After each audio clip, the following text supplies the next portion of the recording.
Hello and welcome back to Sleeper Barbecue. My name is Lance. I'll be the host. I'm from St. Mary's County, Maryland. Today we're going to be doing some beef back, first time for me, beef back finger ribs. Beef back finger ribs, that's it. Some people call them just finger ribs, beef finger ribs, and beef back ribs.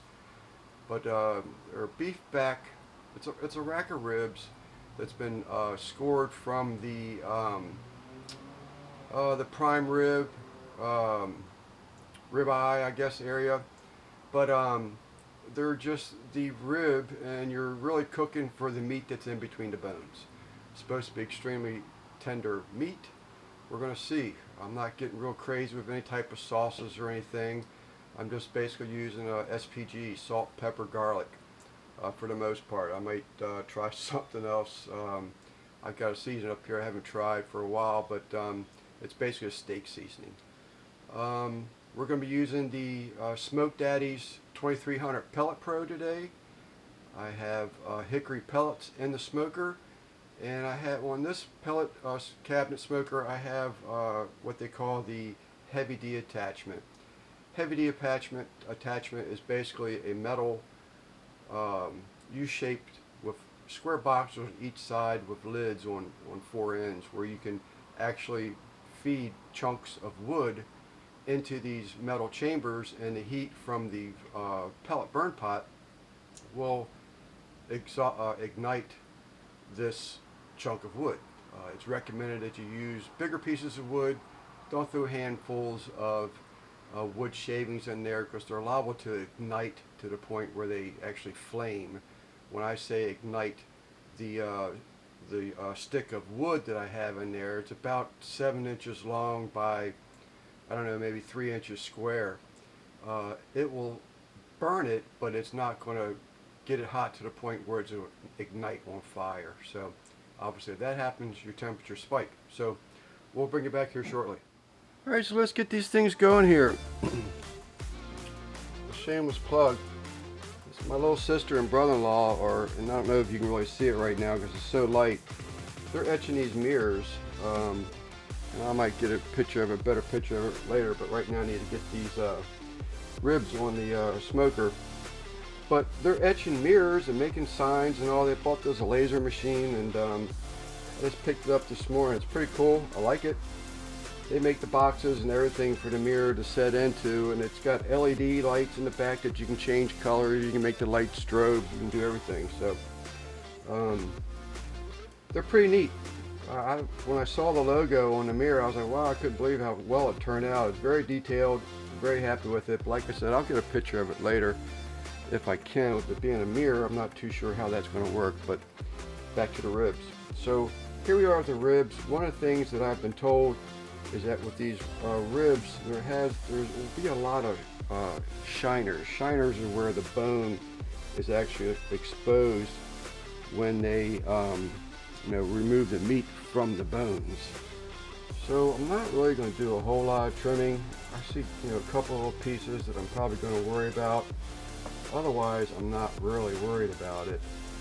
Alright, so one of the things I am going to do, and the butcher said it was removed, but he apparently doesn't know what he's talking about, is I am going to remove the membrane on this. I just don't like getting a bite of that after the ribs are cooked. So we're going to go ahead and remove this membrane that is supposed to have already been done.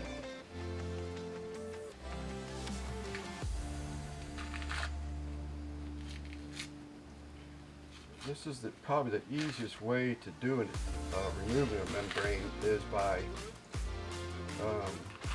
using a paper towel so you can get a grip on it, and then just give it a pull. Alrighty, so we got this membrane off. I'm going to use a binder. It's going to be a mustard binder. And I've chosen my rub. I think I'm just going to go, I was going to use 2 different rubs, but I really think I'm just going to use the Uncle Steve's Lucky Cow Shake. Okay, everything's seasoned up. with the Uncle Steve's Lucky Cow Shake. This stuff's got really great flavors. It's going to be excellent on beef, I know without a doubt. We're going to let this thing sweat in a little bit, and we're going to get it onto the grill or the smoker cabinet, and we'll bring it right back. Alright, let's see if we can get these ribs on there without getting all burnt up. Turn out pretty nice.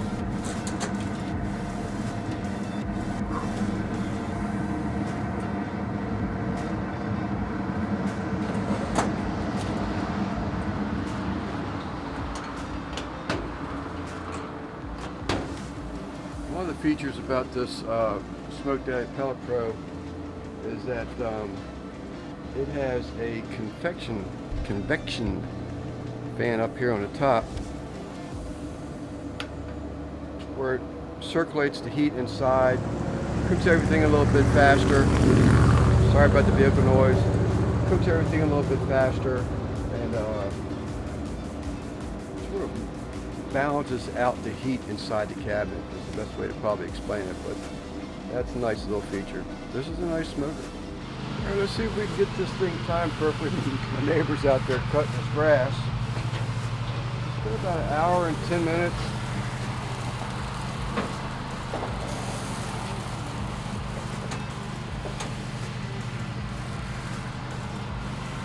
I'll spritz him a little bit. This is just a apple juice and apple vinegar.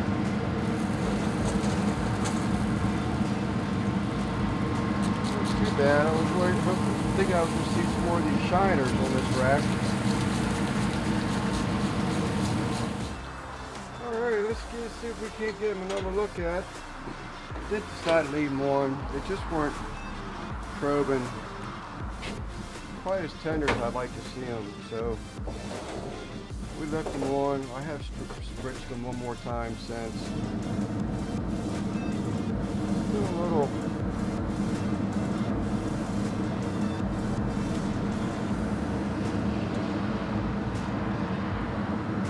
resistant still. They're not bad actually, but they're still a little more resistant than I like to see. So we're going to spritz them again. Now let's see how these things cut. Bring on that one. Bring this one up. About the same. You can sort of see a smoke ring right through there.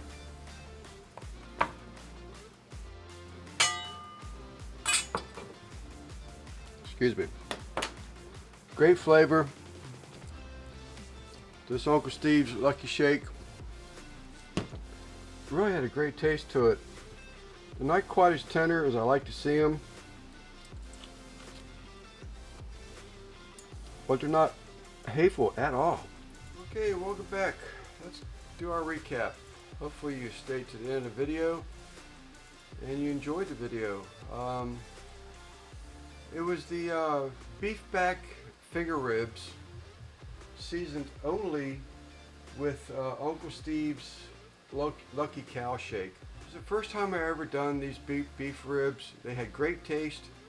I had a little bit of pull on the bite, but they're absolutely great. I gotta do them again. I got another rack of them yet. It was a 2-pack when I bought them. So I'd probably let them cook a little bit longer next time. I probed them for tenderness, and I think I just got tricked with them because they're not very meaty at all. And I went between the bones, and I think I just gave myself a false tenderness probe.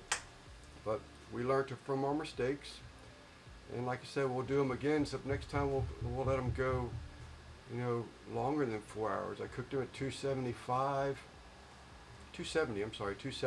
and thought I was good to go. But like I said, they were great. We'll do them again.